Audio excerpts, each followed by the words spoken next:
Hello, this is Bishop Donald Hying. I'm the Bishop of Madison, Wisconsin, and also the National Spiritual Advisor for the St. Vincent de Paul Society. So I just want to greet my fellow Vincentians, brothers and sisters around our country, indeed around the world.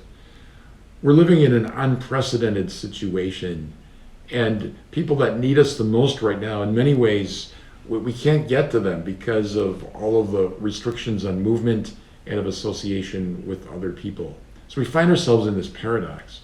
There's this exploding need, and yet as Vincentians, in many ways, we can't respond in the ways that we traditionally have. Several years ago, I did a Vincentian retreat in Milwaukee, and it was during the 2008 recession, I believe. And the theme of the retreat was, if as Vincentians we had no money, food, clothes, or furniture to give away, what would be our mission? Would the society cease to exist? And the focus of our shared reflection was, of course, it wouldn't cease.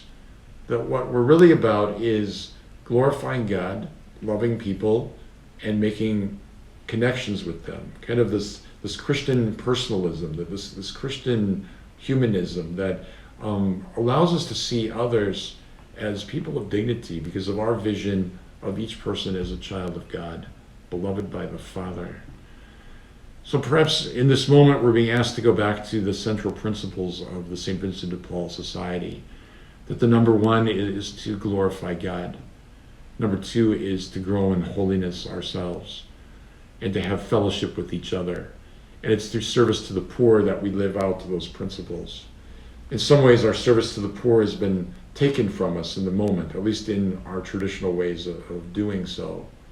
Is this a moment where God is calling us to really glorify Him through our inability to serve, to trust in Him through the frustration that we experience, to grow in fellowship with each other even if we're not able to come together face to face in parish conference meetings?